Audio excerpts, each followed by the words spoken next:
c'est un peu comme GitHub, ils ont un répertoire de modèles qui ont été entraînés avec, et ces modèles, on va pouvoir les utiliser par une fonction de pipeline qui est une fonction de haut niveau.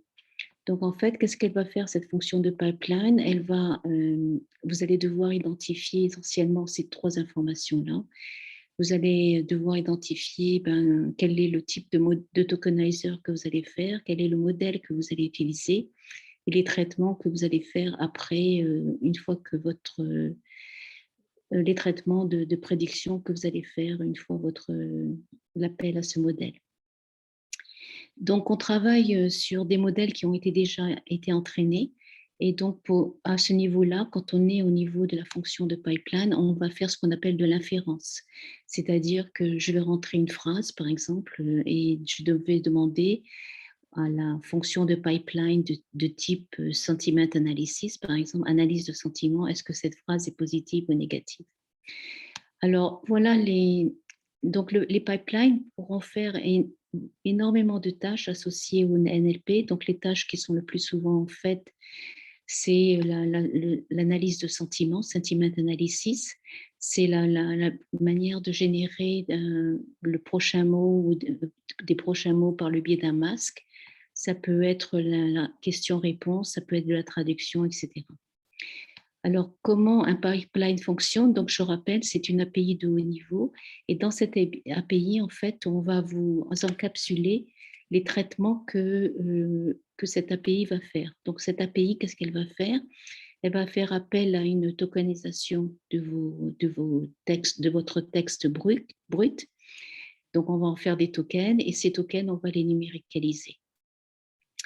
Ensuite, on appelle un modèle. Donc, vous avez différents types de modèles par rapport aux tâches NLP que vous voulez faire.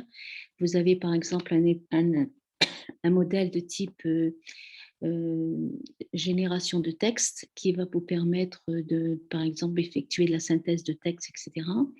Ou un modèle d'analyse de sentiments, etc. Et puis, vous avez une prédiction, dont les prédictions, c'est de savoir finalement quel est le score que l'on va mettre par rapport à un bout de texte qui a été analysé. Donc, voilà les tâches NLP que l'on va voir durant cette session. Donc, on va voir la classification de texte. C'est ce qu'on appelle aussi sentiment analysis, l'analyse de sentiments. On va voir une tâche extrêmement intéressante qui s'appelle Zero Shot Classification. Et en fait, cette tâche-là va vous permettre, à partir d'un modèle super bien entraîné, et si au niveau de vos étiquettes, si vous avez une étiquette que le modèle n'a pas vue lors de son entraînement, il va pouvoir quand même en déduire un bon score par rapport à la tâche que vous voulez faire. Donc, c'est une tâche Zero Shot Classification qu'on va voir dans quelques instants. Ensuite, on va pouvoir faire de la génération de texte. Donc, je commence une phrase et je demande au modèle de terminer la phrase. Donc, on va voir qu'en faisant ça, finalement, le modèle comprend bien une structure de langue, que ce soit en anglais, en français, en espagnol, etc., selon la manière dont le modèle a été entraîné. Une autre tâche que l'on va voir, c'est le fait de compléter du texte en mettant un masque. Donc, je vais mettre ce film est, et je mets un masque, et puis le modèle, s'il a été entraîné en français, il va vous compléter la phrase. Il va vous dire ce film est merveilleux, peu importe ce qu'il va vous compléter derrière. Enfin, généralement, il y a un contexte, il va s'appuyer sur le contexte d'avant pour vous compléter le reste de la phrase. Vous avez la classification de tokens.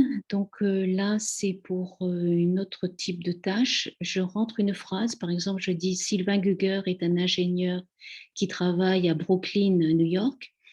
Cette classification de tokens va savoir que Sylvain Guger, c'est une personne. Donc, les deux tokens, Sylvain et Guger, vont être classifiés comme personnes. Et Brooklyn et New York vont être classifiés comme des endroits, localization. Okay.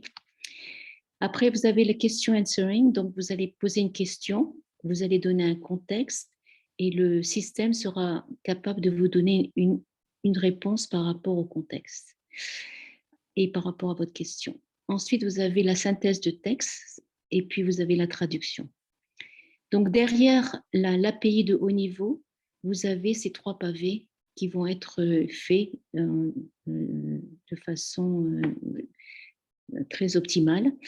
Donc vous avez ce qu'on appelle un tokenizer, un modèle et un post-processing. Donc juste en dessous, vous avez là, ce que va faire le tokenizer. Donc vous lui donnez au modèle, vous lui donnez un texte brut. Par exemple, vous dites "This course is amazing".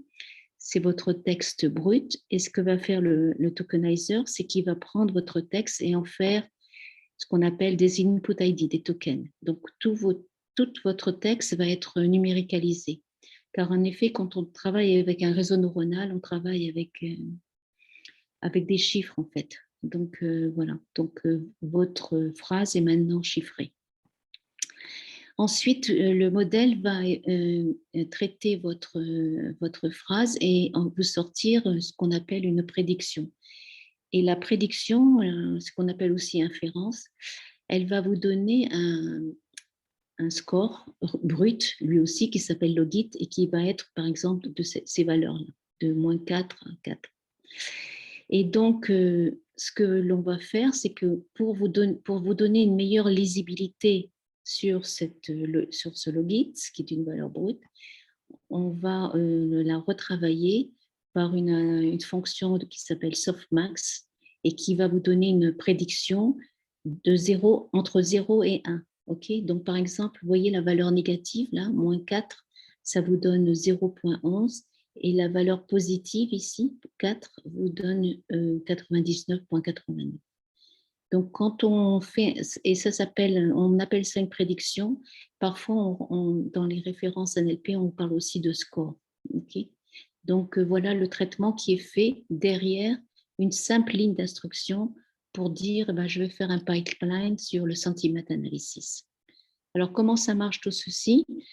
Déjà, ce qu'il faudra faire, c'est installer la librairie Hugging Face Transformer. Donc, c'est une librairie qui regroupe beaucoup d'architectures NLP. Donc, vous en avez un échantillon ici. Et en fait, vous avez 2 types d'architecture. Une architecture de type Natural Language Understanding qui va vous permettre de dire est-ce que cette phrase génère un sentiment positif ou négatif, par exemple. Et vous avez Natural Language Generation qui va vous permettre de générer du texte. Vous commencez une phrase et le modèle va vous générer un texte associé à cette phrase. Donc, Hugging Face a plusieurs modèles préentraînés. Ça augmente au fur et à mesure des jours qui passent. Et Hugging Face travaille avec plusieurs langues et donc et sur différentes plateformes. Donc là, on va travailler avec PyTorch, mais vous avez également la possibilité d'utiliser TensorFlow ou alors JAX. Donc là, j'importe ma librairie et j'importe de cette librairie Transformer là que j'installe à la librairie. Et de la librairie Transformer, je vais utiliser la fonction de pipeline. Alors, comment ça s'utilise? Un pipeline, c'est extrêmement simple. Vous allez rentrer une variable, par exemple classifier. Et là, je vais faire je vais utiliser le pipeline qui va me prendre l'analyse de sentiment. Donc, je rappelle un pipeline. Derrière cette information, vous avez un tokenizer, vous avez un modèle et vous avez des prédictions. Okay, donc là, c'est ce que je rentre comme information. Et derrière Sentiment Analysis, derrière ce pipeline, il va savoir quel est le tokenizer qu'il faut prendre et quel est le modèle qu'il faut prendre et les prédictions associées. Okay, donc, si je fais ça et je rentre mon bout de texte, donc là, j'initialise mon pipeline et là, je rentre mon bout de texte. I'm happy to share this video with you. Si je rentre cette information, vous voyez que je vais avoir un label qui est positif. Donc, ça, c'est la classification de cette vidéo. Et là, c'est le score, vous voyez. Donc là, c'est mon étiquette sur cette phrase. Et là, c'est le score que le système a donné. Donc, c'est un très bon score, 0,99, c'est extrêmement bon. Alors, ça a l'air super étonnant et fascinant. Mais en fait, derrière, comme je vous l'ai dit, cette variable classifier, en fait, elle utilise cette fonction. Et derrière cette fonction, vous avez une méthode qui s'appelle modèle, qui va vous permettre de voir quel type de modèle on a utilisé pour ce pipeline. Et donc là, vous voyez qu'on a utilisé un modèle qui s'appelle Distill-Bird for Sequence Classification. Et c'est un modèle que Hugging Face avait développé basé sur le modèle BERT. Donc c'est quelque chose de plus léger et plus sympathique à utiliser, en sachant que vous pouvez très bien utiliser le modèle BERT initial. Voilà. Donc là, vous voyez que quand je fais classifier.modèle, je vais retrouver la définition de mon modèle avec les différentes couches associées. OK. Et si je fais classifier.tokenizer, on va voir que je prends un tokenizer sur Distill-Bird based on case fine-tune. Et donc là, je suis sur de l'anglais. OK. Alors, ce que je vous montre là, vous allez pouvoir le voir dans Hugging Face. Donc, si je vais dans modèle, donc je fais huggingface.co modèle, et là, vous avez en fait tous les modèles qui sont référencés. Et donc, si vous êtes intéressé, par exemple, par la classification de texte, c'est ce que j'ai fait, et bien, vous voyez, vous avez donc cette classification de texte qui est proposée ici. OK.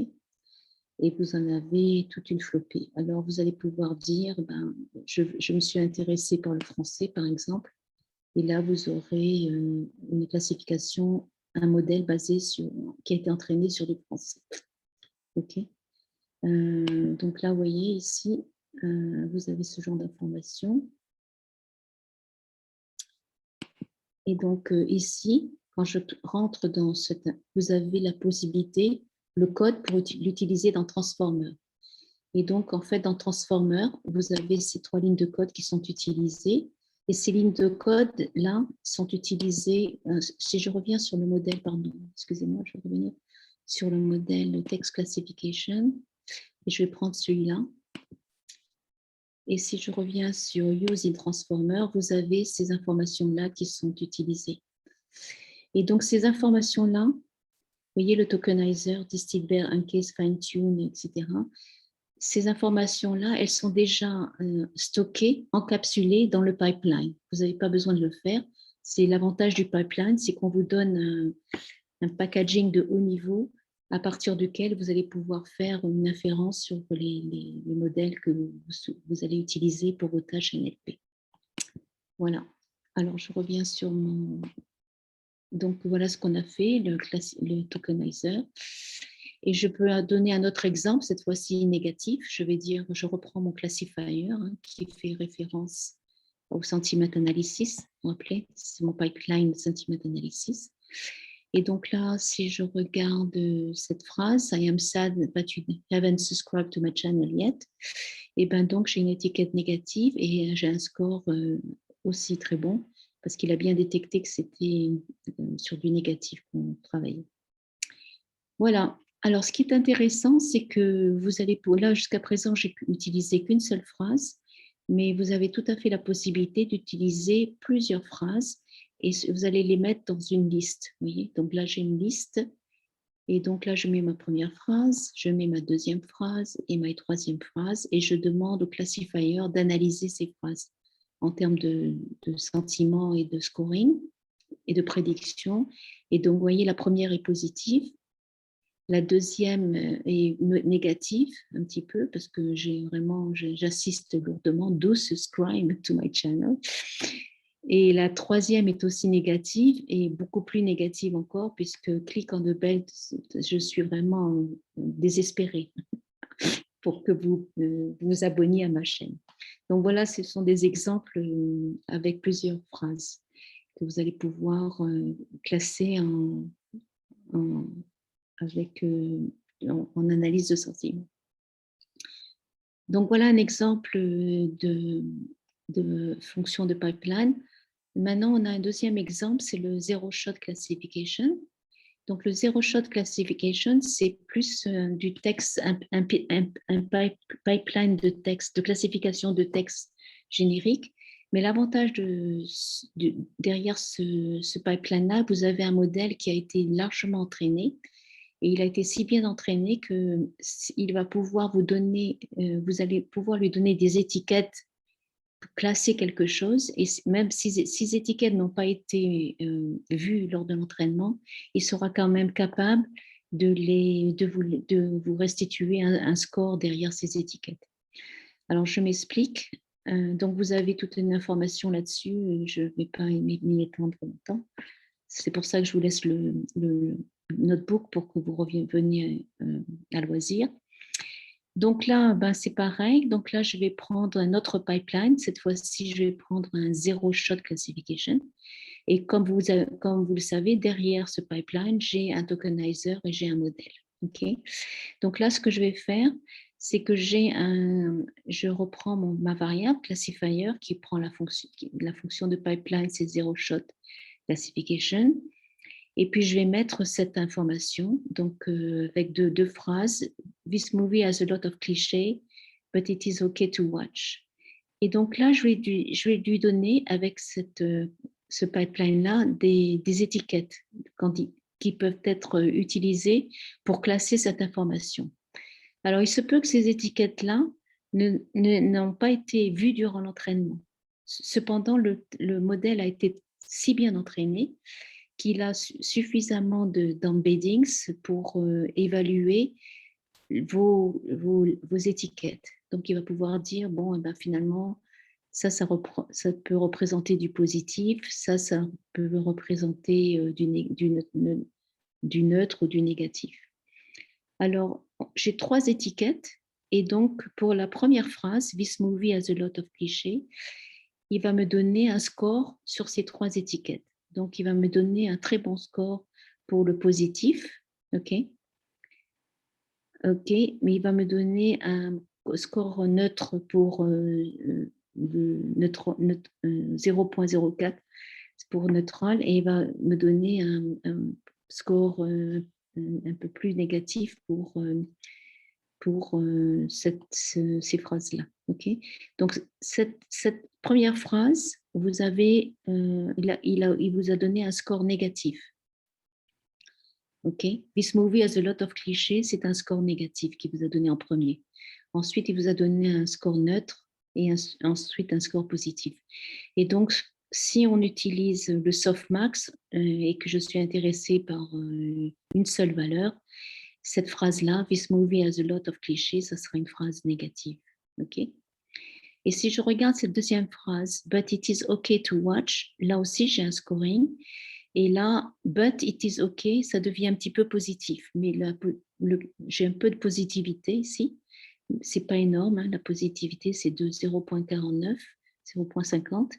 Le neutre c'est 0,45 donc, et le négatif c'est 0,04. Okay. Donc, voilà le principe. Alors, un autre exemple, toujours en zero shot classification. Donc là, je prends cette phrase, FASTEA is an excellent MOOC to learn deep learning. Donc ça, c'est ma phrase et je vais dire, ben voilà les libellés susceptibles d'être associés à cette phrase. C'est éducation, politique, c'est business. Et de nouveau, ces étiquettes-là, peut-être elles n'ont jamais été vues par le modèle. Néanmoins, il a suffisamment d'informations pour vous donner un scoring adéquat. Et on va le voir, vous voyez cette phrase, FASTEA is an excellent MOOC to learn deep learning. Et donc là, vous voyez que tout de suite, il a mis en éducation. Pourquoi? Parce qu'il y a MOOC derrière et peut-être aussi FASTEA qui est pas mal référencé de nos jours. Il y a aussi to learn, deep learning, donc clairement, ça peut être dans le bucket éducation. Donc, vous avez un score éducation. Après, vous avez un score business. Pourquoi business? Parce que FastAI, c'est aussi une entité business. Donc, il le prend de cette manière-là. Et politics, bon, beaucoup moins. Hein. Vous voyez, je suis à 0,07. C'est presque à ignorer. Donc, là, il a fait un bon scoring sur cette phrase en tant qu'éducation et éventuellement business. Ensuite, j'ai une autre phrase. Donald Trump was the 45th president of the United States de 2017 à 2021. Et donc, pareil, là, je donne des étiquettes candidates. Donc, là, je mets mes mêmes étiquettes, éducation, politique et business. Et j'étais curieuse de voir ce qu'il va me donner comme scorings. Et là, il a bien travaillé, puisqu'en effet, vous voyez, il a mis en scoring politique en premier. Donc, je suis à 96% de confidence que cette phrase-là, c'est de la politique. Donc, ce genre de choses est utilisé pas mal dans les classifications des news. Si vous faites Google News, vous verrez que on aura des classifications de news et ces classifications seront souvent faites avec ce zéro shot comment on appelle ça déjà? Zéro shot classification. Alors voilà, un autre exemple avec Elon Musk. Donc Elon Musk cryptocurrency tweet in the past few weeks are particularly impactful for Bitcoin. Et donc là, eh ben, j'aimerais savoir qu'est-ce qui va me sortir. Donc normalement, il devrait me sortir du business en fait. Et en effet, vous voyez, j'ai du business là, 0,88. Il a pris ça pour du business. OK? Alors j'étais un peu plus loin, j'ai mis en plus de ce qu'on a vu, Education, Politics et Business, j'ai rajouté une autre étiquette qui s'appelle famille et je suis sûre que cette étiquette-là n'a pas été vue par le modèle en tant qu'étiquette, mais malgré tout, il va quand même me la sortir correctement. Pourquoi? Parce on travaille sur des embeddings et il va voir qu'il y a quelque chose de similaire à ce qu'il a déjà en tant que stockage d'embeddings. Donc, par exemple, vous voyez, j'ai my brother James and my sister Mary both had COVID this year. Donc là, eh ben, on va voir qu'il va me classer la famille avec un bon score, cette étiquette-là. Okay. Les autres sont beaucoup moins bonnes. Éducation, business et politique sont beaucoup moins bonnes. Quoique le Covid, souvent, c'est peut-être associé à des affaires politiques, parce que souvent, notamment parmi les anti-vax, vous avez des gens qui disent ouais, si c'est Macron, je ne fais pas confiance au vaccin, ou si c'est Trump, je ne fais pas confiance au vaccin, etc. Donc, ce genre de choses. Le Covid pourrait être associé à du politique aussi, mais pas dans cette phrase-là. Okay. Donc, c'est vraiment aucune association presque. 0,006, c'est très bas. Voilà. Donc, un autre type de tâche que l'on fait aussi avec le NLP, c'est la génération de texte. Et donc, vous avez un modèle qui est très, très, très, très utilisé, qui s'appelle GPT-2 modèle. Maintenant, on est la version GPT-3 de OpenAI. Et donc, cette version GPT-2 il reste très, très utilisée malgré tout. C'est un modèle qui a été largement entraîné sur un corpus de texte énorme.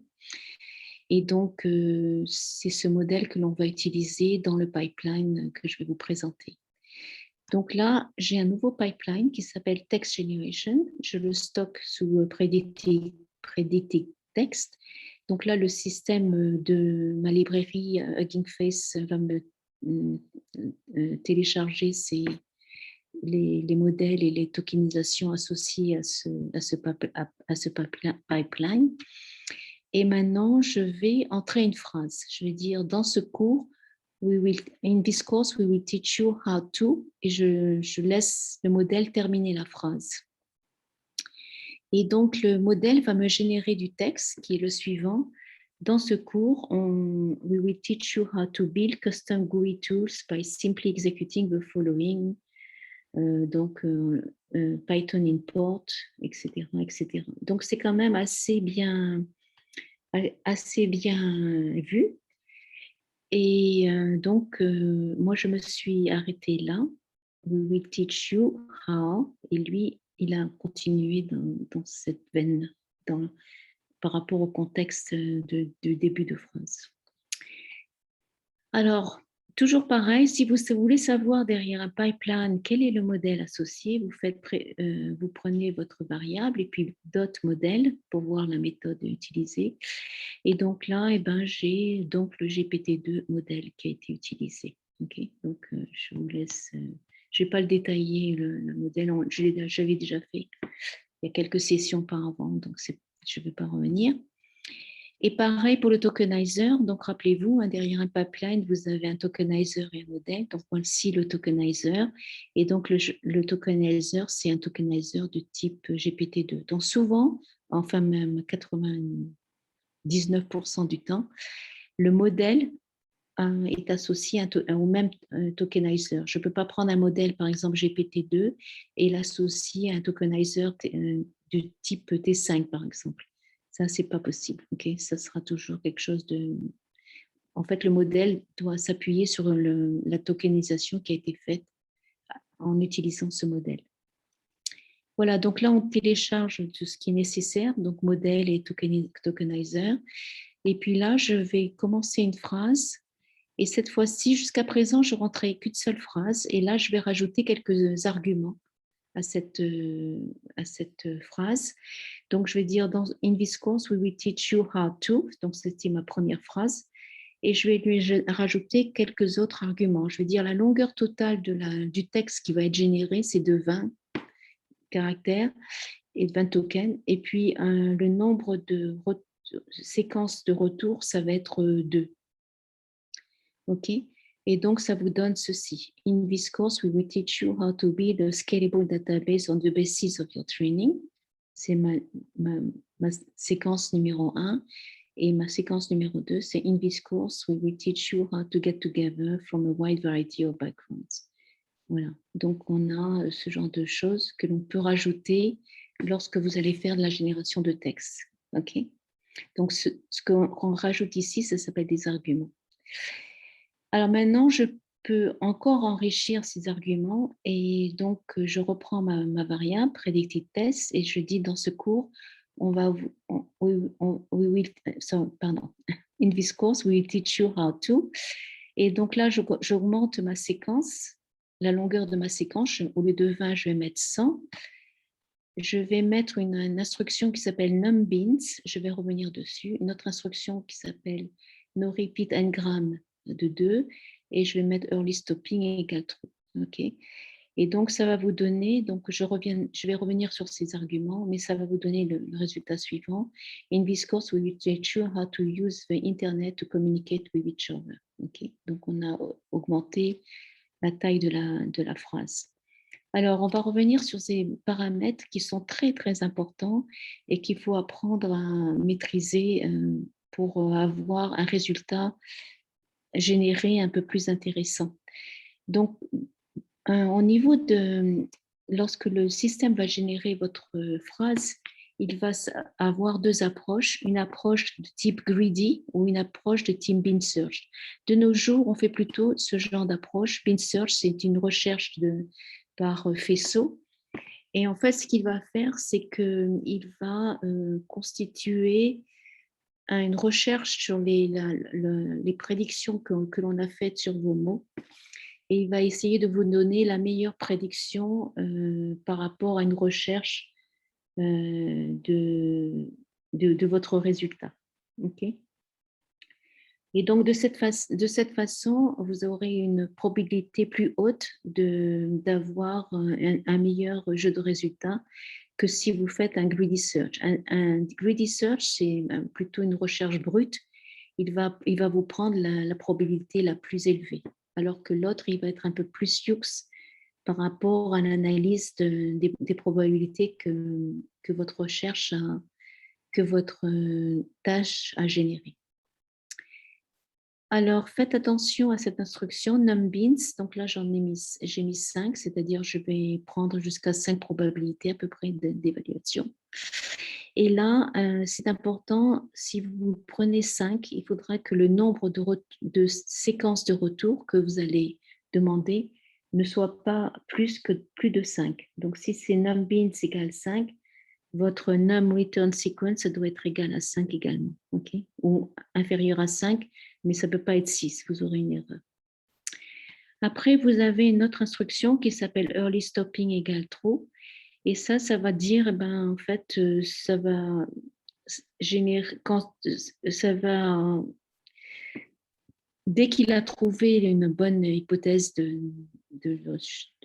recherche, de faisceau de recherche, et qu'il arrive sur ce token-là, EOS, c'est end of stream, et ben, il va s'arrêter. Donc, c'est pour lui dire, bon, ne continue pas plus loin si tu arrives sur ce token. Et vous avez une autre instruction, no repeat n-gram size. Donc déjà, n-gram, ça signifie une séquence de mots, ou n-words, et donc, ou n-mots, pardon. Et donc, cela signifie que je ne peux pas répéter deux fois les mêmes mots. Okay, donc là, je dis, ben non, ne répète pas deux fois le même mot. Et enfin, vous avez deux autres arguments qui peuvent être utiles. Je vais vous en donner des exemples par la suite. Do simple égale true, ça signifie qu'on va en fait prendre le prochain mot par rapport à une condition, une distribution de probabilité de condition. Donc là, il va faire un petit sampling et va vous donner le prochain mot le plus adéquat par rapport à une distribution de probabilité. Enfin, vous avez la température, et la température, elle est pas mal pour indiquer la justesse du résultat de votre génération de texte. Okay, donc, plus la température est grande, mieux ça sera. Plus elle est pas très grande, moins ça sera bien en termes de génération de texte. Donc, généralement, on utilise en température aux alentours de 1. Et puis, voilà, donc vous avez un exemple de génération de texte. Et donc là, je mets toujours Predicted Text, qui est mon pipeline de génération de texte. Et je dis as far as I know. Et là, je vais dire, je veux une longueur maximale au niveau du résultat de 100, le nombre de bits de 5, etc. Et donc là, je mets une température à 1 et je demande qu'il n'y ait pas de répétition de mots. Et ça va vous donner ce genre de choses. Alors ça, ce que vous voyez là, c'est sympa, parce qu'en fait, quand vous allez générer tout ça, il va vous créer un dictionnaire. Et donc là, je vais dire, je vais prendre la première entrée et je vais prendre cette clé-là, et il va vous afficher le résultat de cette clé. Vous voyez? Alors, je vais peut-être m'expliquer. Vous voyez ce truc Generated Text? Vous voyez, là, je suis sur un dictionnaire. Et donc là, ça m'énervait de voir à chaque fois Generated Text dans le résultat. Donc, j'ai trouvé cette parade. Et donc, si vous ne voulez pas voir Generated Text ici, vous entrez ce genre d'informations et ça vous donne le résultat. Donc, as far as I don't know what to do with this, but I don't know, blablabla. Bla, bla, bla. Donc, c'est assez... But I do know that it is going to take a lot of time to make sure everything is working, etc., etc. Donc, c'est pas mal du tout comme résultat de génération de texte. Et ceci a été fait par le modèle GPT-2. OK. Encore un autre exemple. Là, je mets un sample ici. Donc là, je lui demande d'arrêter quand il trouve end of sequence. OK, c'est do sample equal true. C'est quelque part par là. Sampling, on va faire un échantillon de façon aléatoire en prenant le prochain mot selon une distribution conditionnelle de probabilité. Donc, c'est ce que je fais ici. Et ça va vous donner as far as I know, I don't know what to do with this, but I do know, blablabla, etc. Donc, vous voyez ce genre de choses. Et puis, voilà.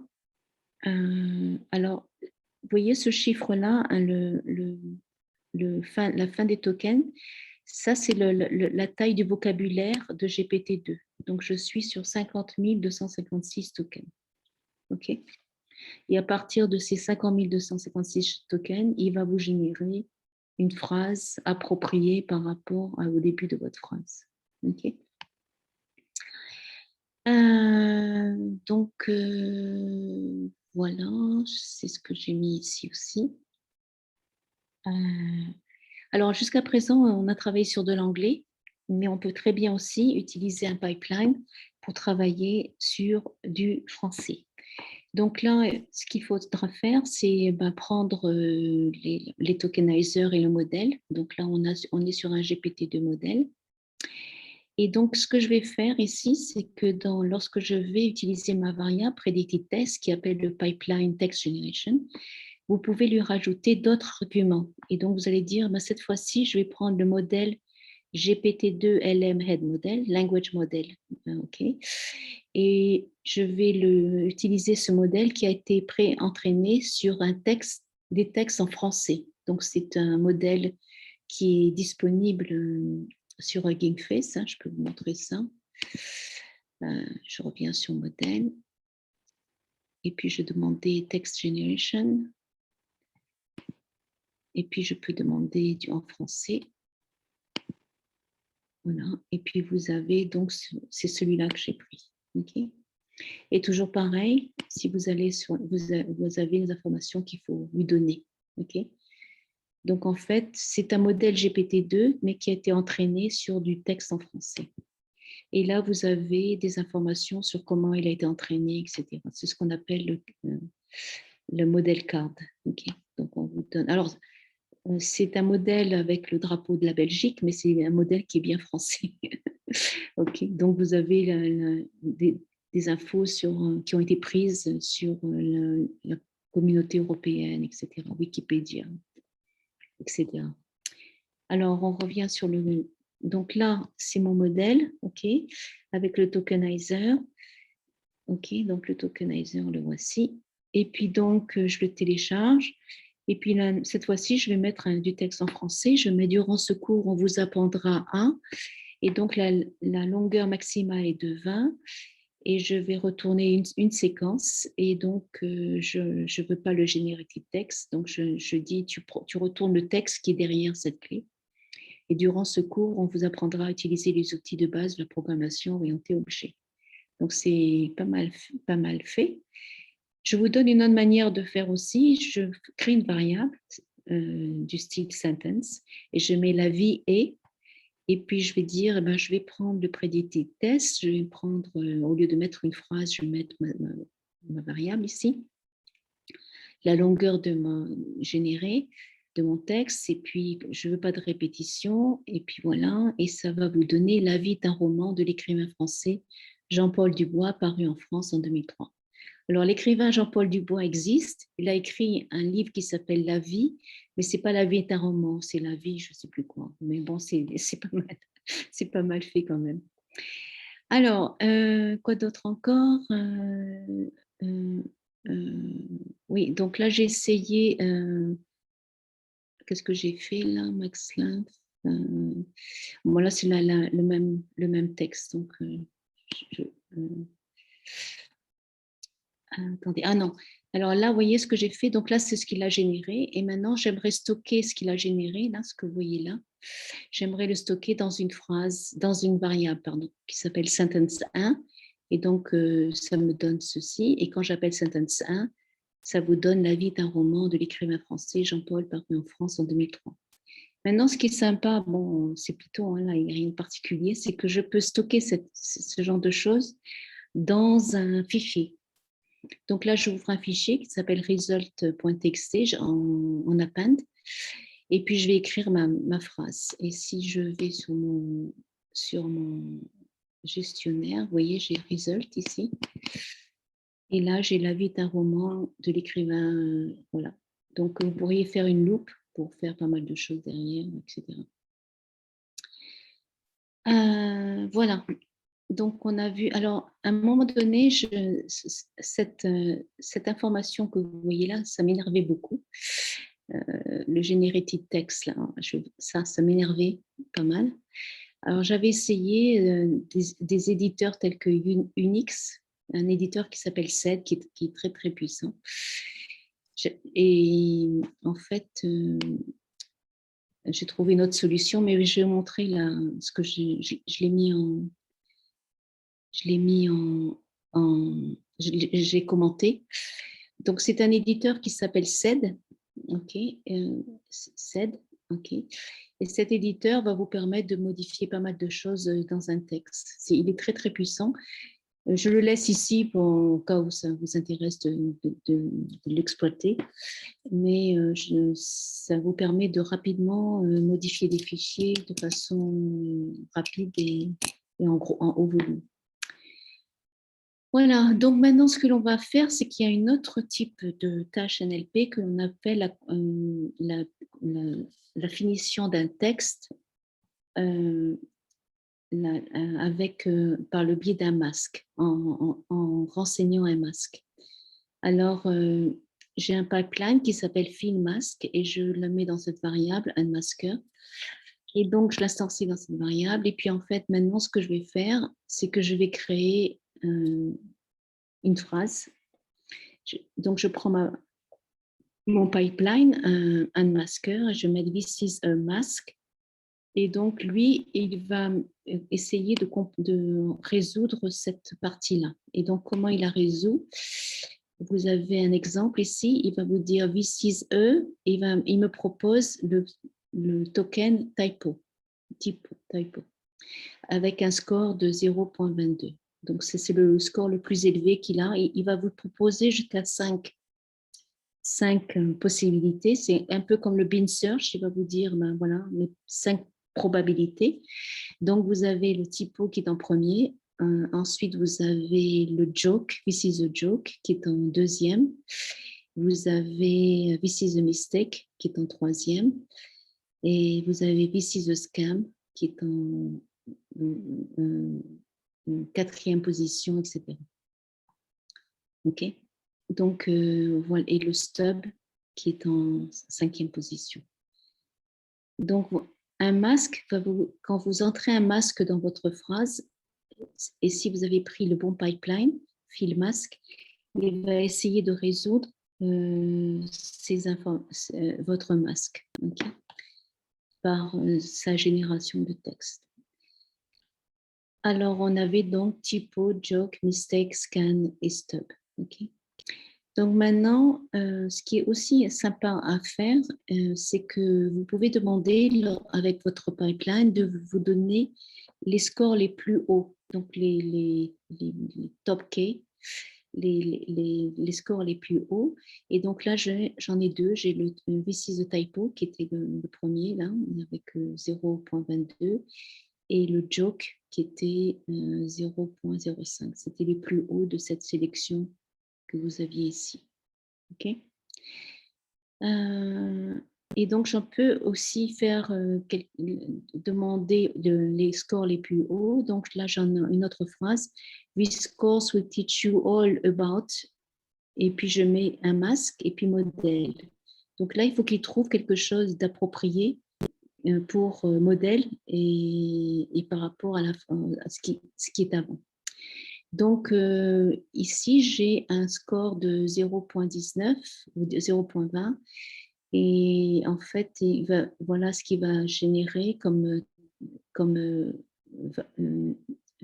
masque rempli mathematical. This course will teach you all about mathematical models.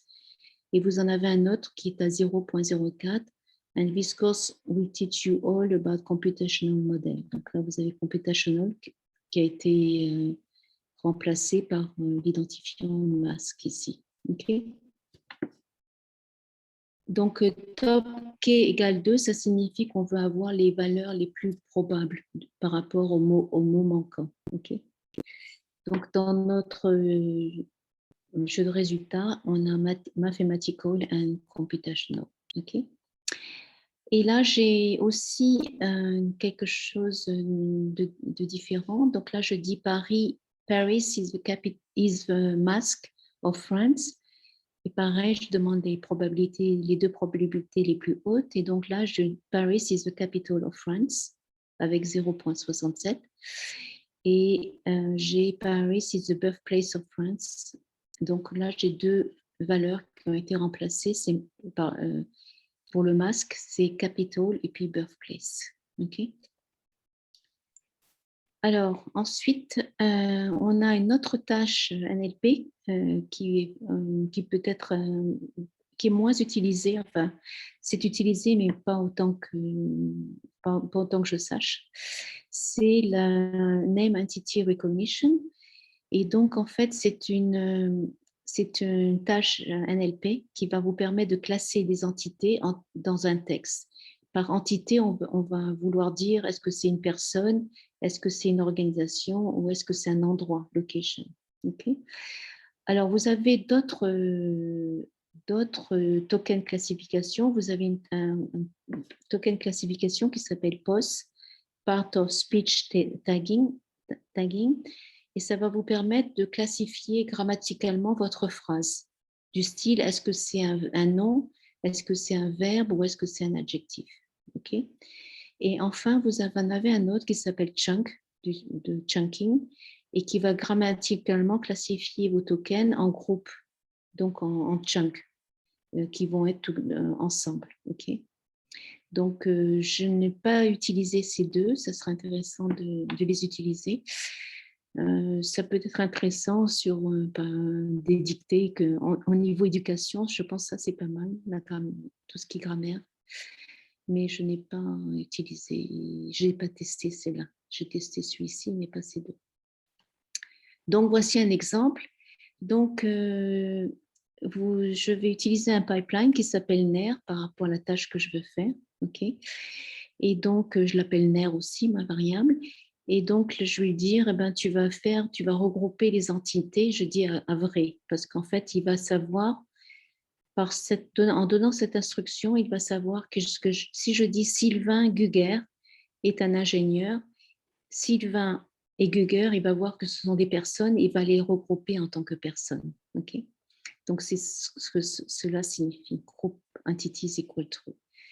Alors, comme on vous le met ici, c'est group entities, c'est déprécié maintenant et ça va être bientôt enlevé. Et à la place, il faudra utiliser aggregation strategy. J'ai testé les deux et les deux fonctionnent, donc à vous de voir. Et donc, c'est ce que je vous expliquais là, quand vous faites group entities, si j'ai le mot Sylvain Guger, ces deux nom et prénom vont être vus comme une entité de type personne. Okay. Donc, si je regarde, je vais utiliser mon pipeline et je vais dire his name is Sylvain Guger, he works for Hugging Face in Brooklyn, USA. Donc, Sylvain et Guger, il devra les voir comme des personnes et c'est bien ce qu'il a fait. Vous voyez, il a bien vu que, et vous voyez, il les a regroupés. Sylvain Guger, c'est bien regroupé sous forme de personnes. Ensuite, l'organisation, il n'y en a qu'une, donc c'est Hugging Face. Et vous voyez, là aussi, on a donc deux locations, une pour Brooklyn et une autre pour USA. OK. Donc, voilà le principe. Alors, une autre tâche NLP, c'est tout ce qui est question-réponse. Donc, là aussi, on a un pipeline. Et ce pipeline s'appelle Question Answering. Et je le mets dans cette variable, Question Answer. Donc, je télécharge tout ceci. Et donc, voilà comment ça marche dans le Question Answering. Vous allez mettre une question. Who is Salvador Dali? Et vous allez donner un contexte. Okay? Donc, c'est deux informations auxquelles il s'attend, la question et le contexte. Et donc là, j'ai pris une information de Wikipédia. Salvador Dali was a Spanish surrealist painter and printmaker, blablabla. OK? Et donc, la réponse qu'il va vous donner est Who is Salvador Dali? Il va vous donner a Spanish surrealist painter and printmaker. OK? Avec un score associé. OK? Et le start 18 et le 61-18, c'est où est-ce qu'il a pris ces éléments de phrase. Il les a prises à la position 18 et il a terminé à la position 61. Et je voulais m'en assurer. Donc, j'ai refait un petit contexte là. Et puis, en effet, vous voyez, 18 à 61, Spanish Surrealist Painter and Printmaker. OK? Alors, une autre tâche NLP, c'est qui est très, très utilisée, hein, c'est l'analyse de sentiments, la synthèse de documents le Zero Shot Classification, ce sont des tâches NLP pas mal utilisées. Et la traduction que je vais arriver dans quelques instants. Donc là, on est sur la synthétisation de texte. Donc là, j'ai un pipeline qui s'appelle Summarization. Et donc là, je le mets dans cette variable, Summarizer. Et puis donc, ça va me télécharger toujours pareil, des modèles et des tokenizer, et le tokenizer. Un modèle, pardon, et un tokenizer.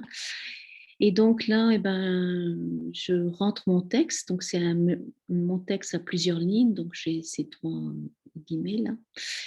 Et puis je vais lui demander qu'il me synthétise ce texte. Okay, donc là aussi, c'est un texte que j'ai dû prendre sur Wikipédia. Et donc là, eh ben, voilà le texte qui a été synthétisé. Richard Phillips Feynman was an American physicist. He received a Nobel Prize for his work, blablabla. Okay. Donc, la phrase est beaucoup plus courte que celle que vous avez ici. Okay. Alors, on vient à la traduction. Donc, je vous donne un exemple ici de traduction avec les pipelines. Donc là, je vais utiliser alors, pour les traductions, vous allez devoir installer ce logiciel-là, Centerpiece, donc le Transformer Centerpiece. Une fois que vous avez exécuté cette ligne, il faudra revenir sur votre notebook et faire runtime, restart runtime. Okay. Donc, n'oubliez pas de faire ça pour continuer par la suite. C'est ce que je marque ici. Make sure to restart the kernel une fois que cette installation est faite. Et donc, j'ai ma variable translator qui appelle ce pipeline translation. Et vous voyez que derrière un pipeline, je peux rajouter d'autres informations, donc notamment le modèle et le tokenizer. Donc, c'est un modèle qui existe dans les modèles. Donc, si je reviens ici, je reviens sur mes modèles et puis je vais demander la traduction, translation. Et puis là, je vais demander le Helsinki French English. OK. Je vais dans comment l'utiliser dans Transformer et vous prenez ça, copy to clipboard et voilà. Donc là, on indique dans mon pipeline, j'indique que je vais utiliser ce modèle-là et ce tokenizer-là. OK. Du français vers l'anglais. Alors, c'est parti. Donc, je vais dire ce cours et j'utilise mon pipeline. Ce cours est très intéressant. Et la traduction, ça sera This course is very interesting. Okay. Donc, voilà ce que ça donne. Et donc, je peux également traduire une très grande phrase. Donc, une population d'hydrocarbures en mer a été détectée à l'est de la Corse. Alors, ça, c'était en juillet de cette année, je crois, et blablabla, le prophète. Donc là, c'est un texte qui est assez long. Et en fait, elle me l'a bien traduite, en fait. An oil pollution at sea detected in East Corsica, etc., etc. Donc, la traduction est bien faite. Et j'ai utilisé ce modèle-là. On va voir que parmi les modèles pour les traductions très prisés en ce moment, c'est un modèle qui s'appelle T5, qui a été développé par Google. Et je vous en ferai une petite démo un peu plus tard. Donc, jusqu'à présent, vous vous rappelez, un pipeline, qu'est-ce que c'est? C'est un appel à un tokenizer, un appel à un modèle, et puis derrière, on va pouvoir générer une information avec des prédictions, donc ce qu'on appelle un score. Okay. Donc, par contre, puisque vous utilisez un modèle, il se peut que votre modèle que vous avez entraîné, donc généralement, ce sont des modèles qui souvent n'ont pas été entraînés par vous, parce qu'il faut pas mal de puissance machine pour le faire. Donc, généralement, vous avez des modèles qui ont été déjà entraînés par Facebook, par Google, etc. Et généralement, ce que vous faites, c'est que vous allez prendre ces modèles qui ont été entraînés et puis les ajuster par rapport à votre domaine d'expertise. Alors, j'ai fait une session là-dessus dans ma chaîne YouTube. Par exemple, j'ai pris un domaine générique, GPT-2, et je lui ai rajouté des informations concernant les revues de films. Et donc, ce modèle a été enrichi par les revues de films, les informations associées à des revues de films. Donc, on a quelque chose d'un peu plus spécifique par rapport à un domaine concernant les films. Et donc, cet entraînement-là, eh ben, il faudra s'assurer que l'entraînement que vous utilisez, le modèle que vous utilisez, pardon, elle n'a pas trop de biais. Ok. Alors, qu'est-ce qu'un biais? Je vais vous en donner un exemple assez parlant juste après. Donc, c'est ce qu'on appelle en anglais des bias. Donc là, je vais prendre par exemple un pipeline de style Field Mask et je vais prendre ce modèle Bird, Base and Case. Ok, c'est un modèle qui a été développé par Google. Et donc, en fait, s'il a été entraîné pendant quelques heures, pas mal d'heures, et donc maintenant, on peut l'utiliser tel que vous voyez là. Vous voyez, là, je l'utilise tel quel. Et en fait, on va se rendre compte que ce modèle a des biais. Alors, en exemple, j'ai une variable result et puis je vais prendre mon pipeline, un masqueur, et je vais mettre this man works as a et je mets un masque ici. Donc là, il doit me dire, eh ben, cet homme travaille en tant que, il doit me donner une profession ici. Pareil ici, je dis cette femme travaille en tant que, et il doit me donner une profession ici. Et donc, regardez le résultat. Donc, si c'est un homme, on va dire carpenter, lawyer, farmer, businessman, docteur. Et si c'est une femme, regardez, on va dire ben, c'est une infirmière, une femme de ménage, une enseignante, une serveuse ou une prostituée. Donc, faites attention à la manière dont vous entraînez les modèles. Donc, souvent, les modèles qu'on vous livre sont déjà entraînés sur un gros corpus de texte. Et la plupart du temps, ce que vous allez faire, c'est les ajuster par rapport à votre domaine d'expertise.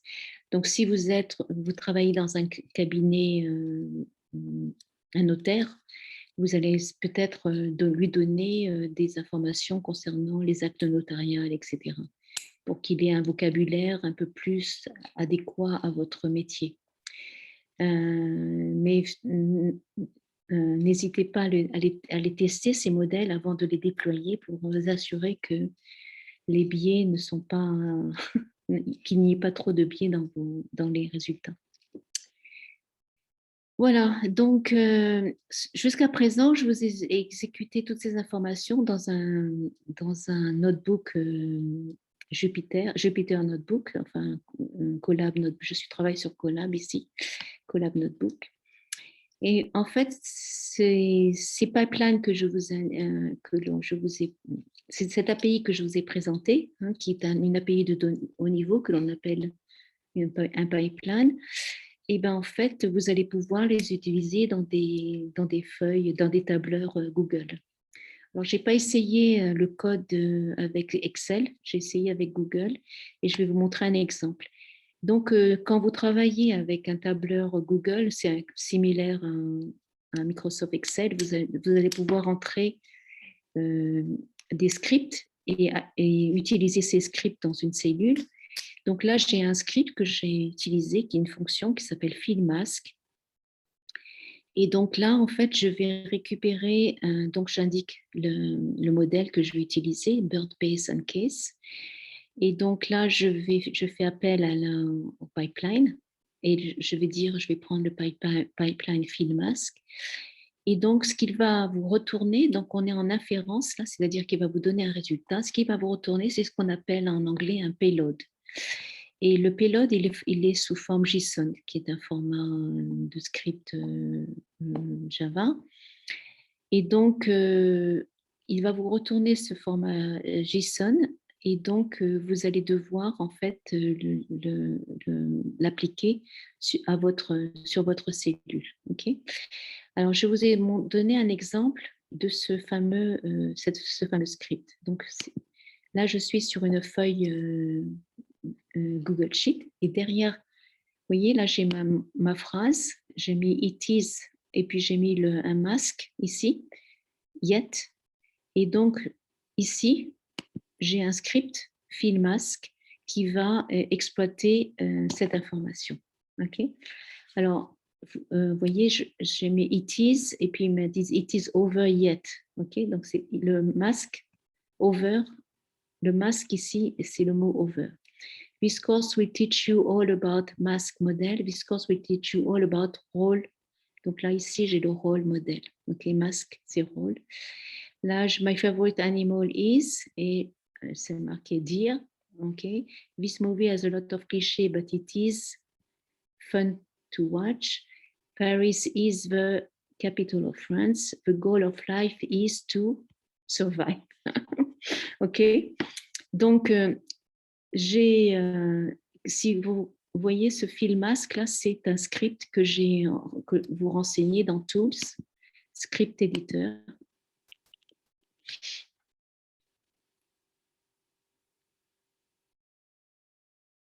Et donc, voilà l'information renseignée. Okay.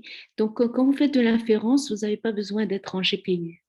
En fait, si vous regardez mon notebook, si je regarde le runtime, je suis en standard, je ne suis pas en GPU. Ouais. Vous voyez, je ne suis pas en GPU. En inférence, ça sollicite moins de ressources système que quand vous entraînez un modèle. Alors, je reviens sur mon script. Donc, vous voyez ce que je vous ai mis là dans mon... Vous faites un copier-coller. Vous prenez ça et vous le collez ici, dans le script. Vous mettez un nom à votre script.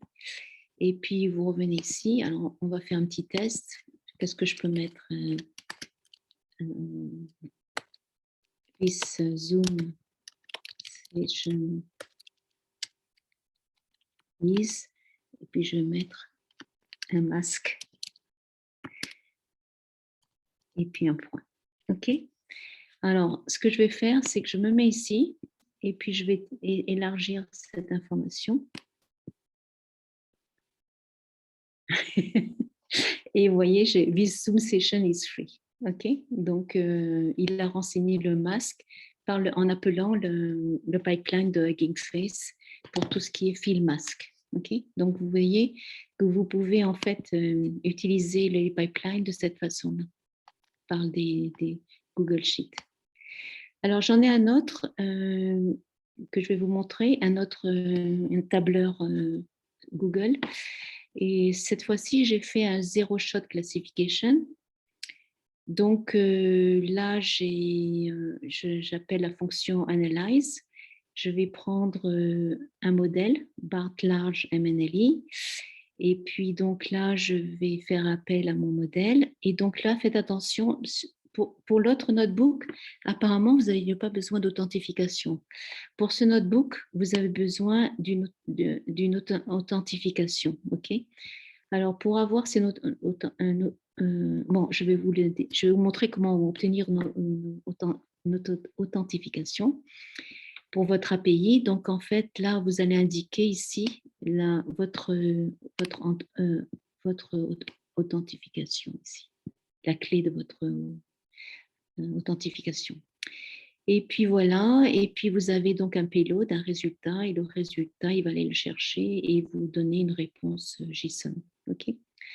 Alors, je vais vous montrer ceci.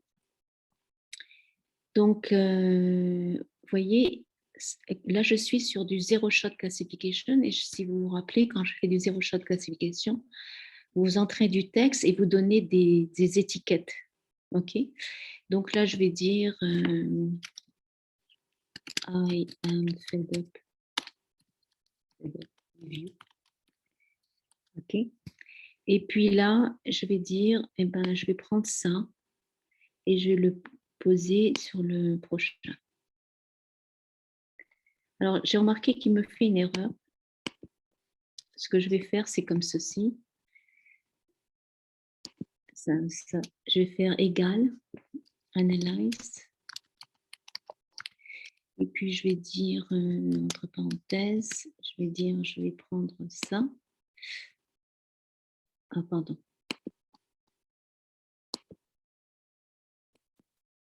Je vais prendre ça. virgule, et puis le texte, et puis je vais lui dire de le faire. Voilà. Je ne sais pas pourquoi quand je glisse comme ça, comme je vous l'ai montré, ça ne passe pas. Mais voilà, donc c'est négatif en effet. Donc, alors j'ai essayé ces petites étiquettes. Chez vous, vous pourriez faire la même chose et utiliser d'autres étiquettes, ok? Comme je l'ai fait dans ma feuille, dans le notebook. Alors, je vous ai mis ceci. Je ne vais pas vous montrer le code derrière parce que c'est simplement un copier-coller de ceci. Au niveau du script, c'est pareil, c'est la même chose, c'est un copier-coller de ce script. Par contre, ici, il faudra mettre votre clé. Et je ne vais pas vous montrer parce que c'est ma clé, c'est privé. Donc, comment obtenir cette fameuse clé? Je vous ai donné cette information dans les ressources.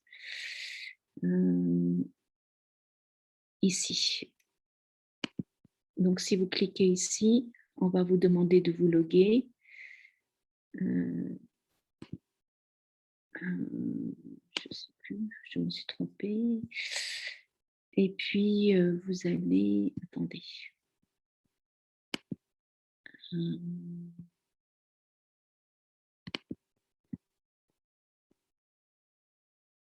Voilà, vous allez ici. Et puis, bon, moi, je suis connectée. Donc, vous faites get your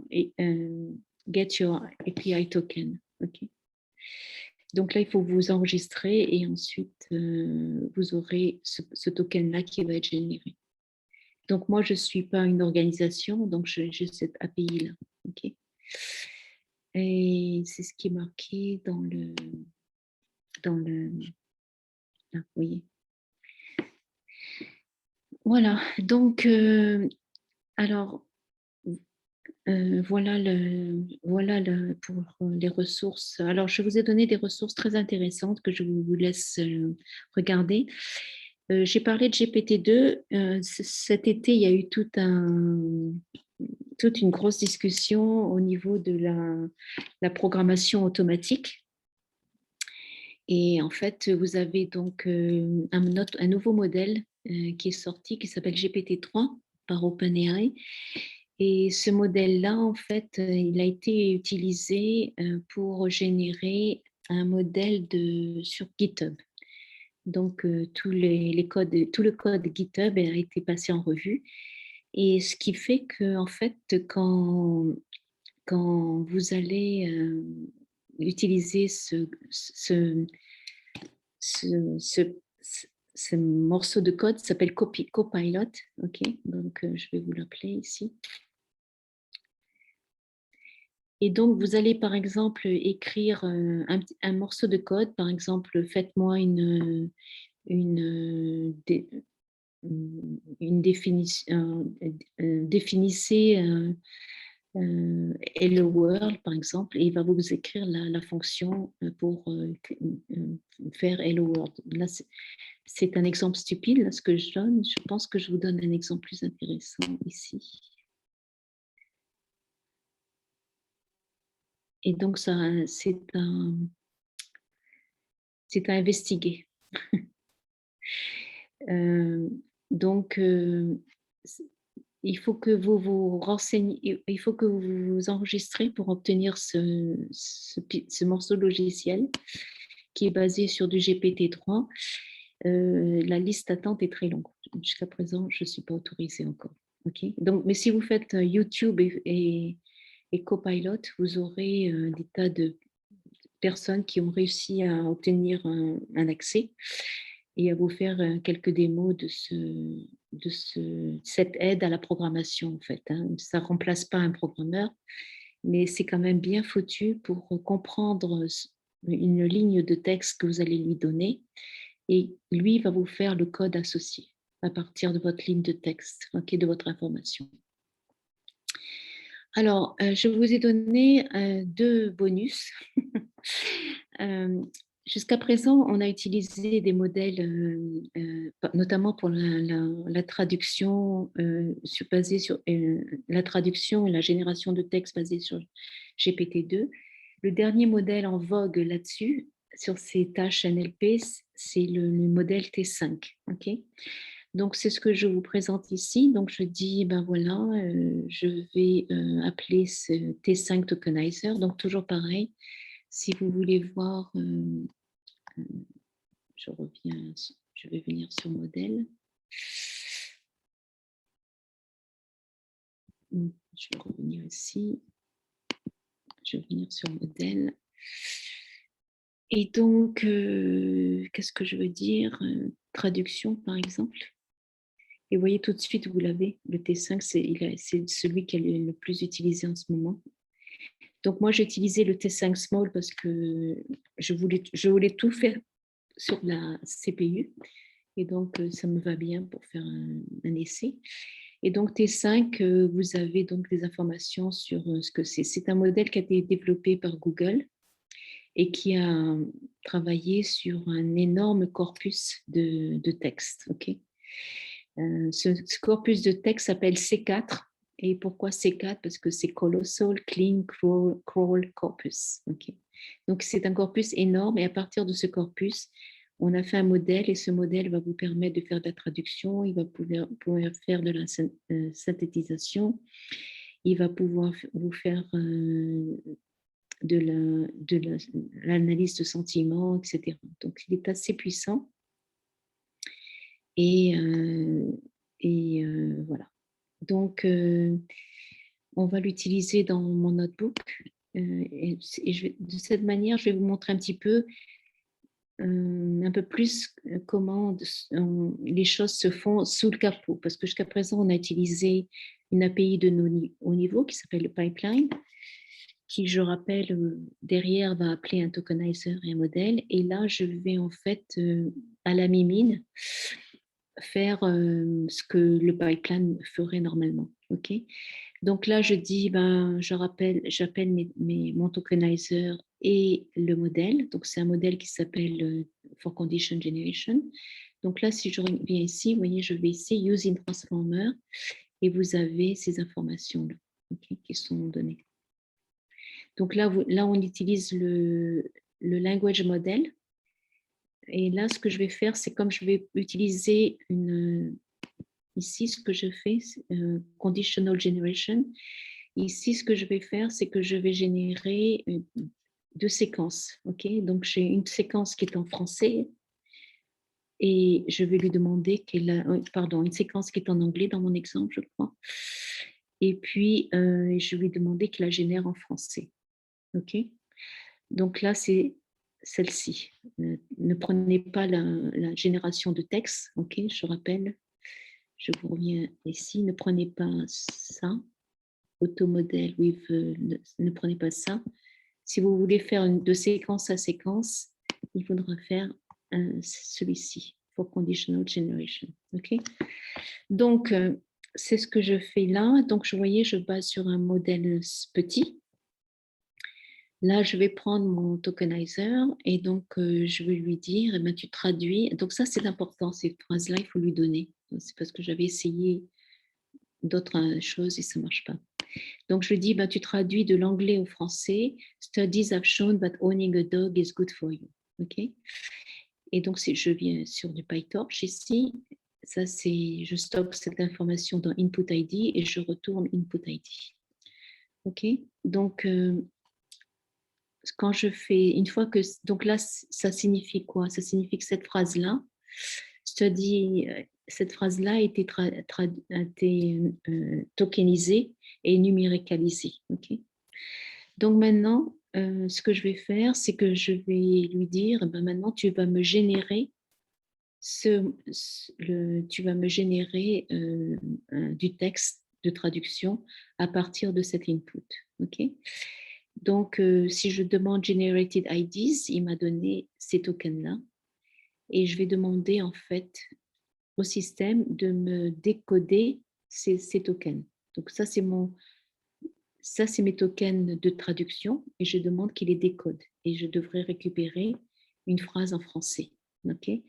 Donc, j'ai la possibilité, quand je dis, donc là, je travaille sur sur ceci. Donc, je fais tokenizer decode et puis je vais demander qu'ils prennent mes tokens générés. Quand il génère des tokens, il va vous donner des tokens spéciaux, par exemple, pour vous indiquer la fin de la phrase, end of stream. Donc ça, je ne les veux pas. Et je veux aussi qu'il nettoie tout ce qui est les espaces de mise en place pour la tokenisation. Voilà. Donc, ça, c'est le code pour qu'il me fasse un décodage. Et là, voici la partie décodée. Donc, des études ont montré que la propriété d'un chien est bonne pour vous.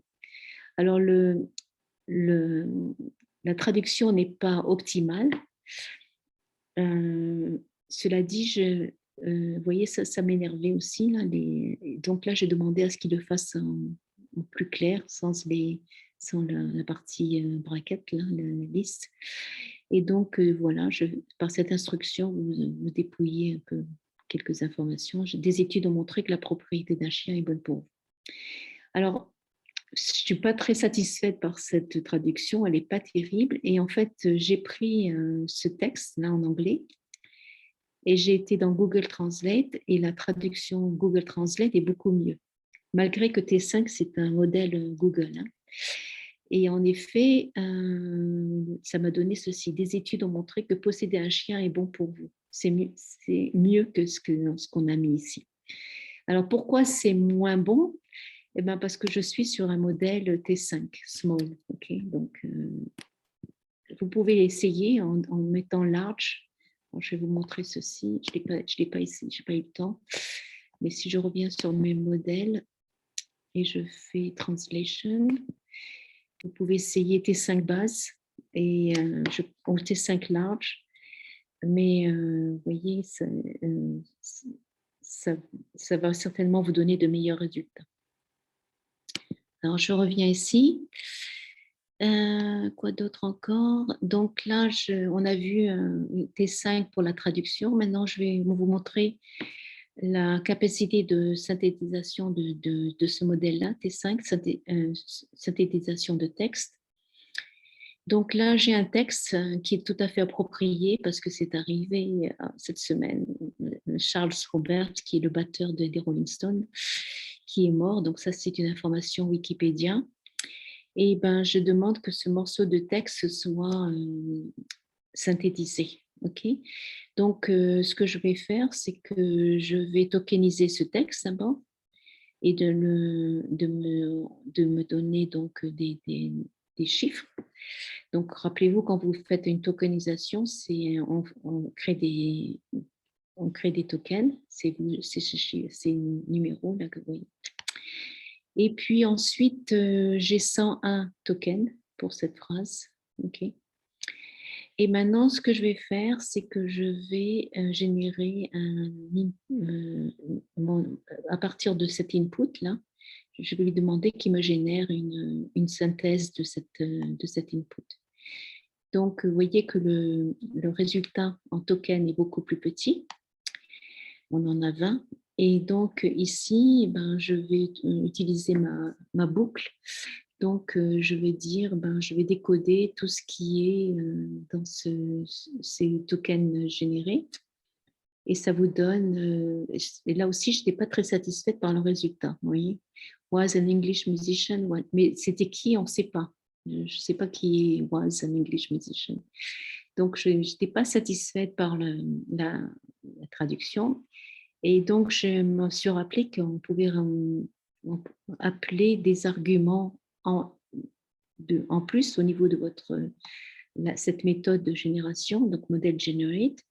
Donc là, j'ai fait une longueur minimale de 80, une longueur maximale de 150. J'ai demandé une pénalité. Donc la pénalité, c'est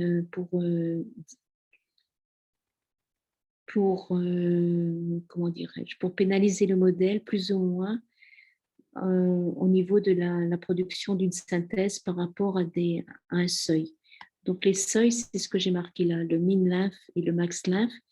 Et si vous faites pénalité, il va essayer de s'approcher le mieux d'une phrase probante par rapport à le contexte que vous lui avez donné. Donc, si je fais ceci, tokenizer decode, et puis je dis skip special token equal true, il va vous donner, il va stocker le décodage, c'est pas la synthèse, le décodage de votre synthèse dans cette variable. Et si j'appelle summary, et ben vous voyez que là, j'ai quelque chose de beaucoup mieux. Vous voyez, j'ai Charles Robert Watts. Was en anglais, c'est exactement, c'est même très bien, je trouve. Bien synthétisé. Okay. Par rapport à quelque chose qui était beaucoup plus important ici. Okay. Voilà. Je vérifie quelque chose. Ouais, ok. Voilà, donc maintenant je vais voir un autre bonus que je vous ai donné, c'est l'analyse de sentiments sur des tweets, ok? Parce que jusqu'à présent on a fait une ligne et puis on faisait ça, mais sachez que ça peut être combiné, ces pipelines que vous utilisez, vous allez pouvoir par exemple prendre des tweets divers et variés, hein, extraire des tweets sur un sujet qui vous intéresse. Donc, on est en politique là, en ce moment, donc ça peut être Macron, ça peut être les écologistes, peu importe, ou le Covid. Et donc, vous extrayez ces tweets, vous leur donnez un libellé du style est-ce que c'est positif ou négatif. Et puis ensuite, vous pouvez utiliser le pipeline Sentiment Analysis pour analyser vos tweets. Alors, comme je suis feignante, j'ai récupéré sur GitHub, j'ai récupéré quelqu'un qui avait déjà fait ça avec des tweets qu'il avait récupérés de Twitter. Donc, j'ai récupéré son information. Donc, ici, on utilise la librairie de GeekFace, un transformer. On utilise Pandas, on utilise NumPy, NLTK pour prendre le corpus des tweets. Je prends mon classifier, donc je vais prendre le Sentiment Analysis pour analyser mes tweets. Et donc là, je vais télécharger ces tweets. Donc, je vais faire NLTK download. Donc, NLTK, c'est un package qui a été développé pour Python. Et en fait, il vous donne déjà des exemples de tweets. Donc, c'est ce qu'on a fait ici. On a pris ces exemples. Et donc, dans ces exemples, si je vous les montre ici, ils sont mis dans Corpora. Et ici, vous avez donc des tweets négatifs et des tweets positifs. OK? Et c'est comme vous pouvez le voir, c'est des fichiers JSON. Alors, on va voir comment on l'exploite. Donc, ici, ce que je vais faire, c'est que je crée une liste de documents. Et donc, je vais chercher les tweets positifs de mon fichier JSON que je concatène avec les tweets négatifs de mon autre fichier JSON. Donc, c'est ce qu'on fait ici. Et vous avez un document. Donc, ce document, c'est un document de type liste. Là, je demande d'afficher les 6 premiers enregistrements. Donc, vous voyez ceci. Et puis là, ce que je vais faire, c'est que je vais créer un data frame à partir de ce document-là. Et en fait, je vais identifier donc 2 colonnes, la colonne de tweet, qui est celle-ci, et la colonne de label, les libellés que vous avez mis, qui sont livrés avec ces tweets. Donc, j'ai un libellé positif et j'ai un libellé négatif. Donc là, je vais m'assurer, je veux savoir combien finalement dans ce data frame j'ai d'enregistrements. Donc là, j'ai 10 000 enregistrements et j'ai 2 colonnes. Donc les 2 colonnes, c'est neg, vous avez 5 000 enregistrements et la colonne positive, vous avez 2 colonnes, tweet et label. Et pour label, je veux savoir le nombre de valeurs que j'ai et j'en ai 5 000 qui sont négatives et j'en ai 5 000 qui sont positives. OK? Donc là, je vais transférer ce data frame en liste. Et donc maintenant, j'ai un tweet qui est une liste. Et vous avez donc ce genre d'informations. OK? Alors maintenant, ce que je vais faire, c'est que je vais demander à... je vais utiliser mon classifier. Rappelez-vous, c'est un pipeline sur le sentiment analysis. Et donc là, je vais dire, eh ben, tu classifies ce tweet, le tweet 2. OK? Et donc, il va vous dire, eh ben, il a une étiquette de positive et son score est de 0,99, car en effet, il est positif. Donc là, j'en ai fait pour un enregistrement. Je vais le faire pour tous les tweets, de 0 à 100. Et donc, je vais faire ceci. Je crée une liste qui s'appelle prédiction, pred, qui est vide. Et donc, je vais itérer tous mes tweets et je vais donner une classification à chacun de ces tweets. Okay, et ça va être stocké là-dedans. Donc, en effet, si je regarde la longueur de cette nouvelle liste prédiction, j'en ai 100. Et si je regarde quelques-uns des enregistrements, j'ai bien les scores qui ont été calculés par rapport à mon pipeline. OK? Donc maintenant, ce que je vais faire, c'est je vais créer un nouveau data frame. Je reprends les 100 enregistrements de mon data frame initial. Et puis donc, je regarde comment c'est bien structuré. Donc, j'ai bien mon tweet et mon label. Hein, c'était l'étiquette qui avait été donnée. Et maintenant, ce que je vais faire, c'est que je vais rajouter une colonne label. OK? Donc, au début, je vais créer une liste qui s'appelle Pred Label qui est vide. Et je vais aller dans mes prédictions et je vais mettre dans cette liste le label, est-ce que c'est positif ou négatif. OK? Donc, je crée une colonne label. OK? Et donc, si je regarde le premier enregistrement, près de label 0, c'est du positif que j'aurai là-dedans. Et donc, maintenant, je peux prendre mon nouveau data frame, je rajoute ma colonne pred et je mets les valeurs que j'ai calculées au-dessus. OK, donc pred label. Et ça vous donne le résultat que vous avez là. Vous avez votre tweet. Là, c'est ce qui a été libellé, positif. Et là, c'est que le système a prédit. Là, c'est votre pipeline qui vous a donné un scoring. Donc là, le scoring a été transformé en positif ou négatif. Et donc, j'étais un peu interloquée par cette valeur-là, 4, et cette valeur-là, 98. Donc, je voulais savoir comment ça se fait que là, le label, l'étiquette donnée était positive et comment ça se fait que ma prédiction est négative. Et pareil pour celle-là, donc la 4 et 98. Donc pour cela, j'ai demandé, ça c'est une option de Pandas, d'augmenter la largeur de la colonne. J'ai pas mis de valeur, donc il prend toute la largeur. Et donc j'ai demandé pour la rangée 4 et 98 pour voir ce qu'il en était.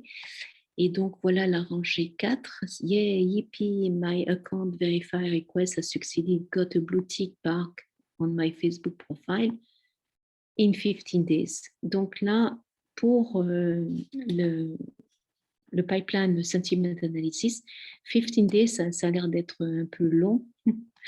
Et donc, il a mis en négatif. Okay, donc, ça, c'était pour le 4. Okay. Et pour le 98, stats for the day arrive, donc c'est positif, il a mis en négatif, donc on va regarder ça. Donc, stats for the day has arrived, one new follower and no unfollowers. Et donc là, comme no est en majuscule, peut-être qu'il a vu ça comme quelque chose de négatif. Donc là, c'était pas terrible. Mais voilà, donc il a mis en négatif. OK. Et puis, ce que vous pouvez faire également, c'est utiliser une librairie d'sklearn pour obtenir des métriques. Et donc, vous allez pouvoir prendre une métrique qu'on utilise beaucoup en analyse de sentiments, qui s'appelle accuracy, la justesse de votre score, et qui va vous donner pour l'ensemble de votre data frame et l'ensemble de vos prédictions un score. Ok, donc ça va être de 0,56. Et voilà, donc j'ai terminé. J'espère que cette session a été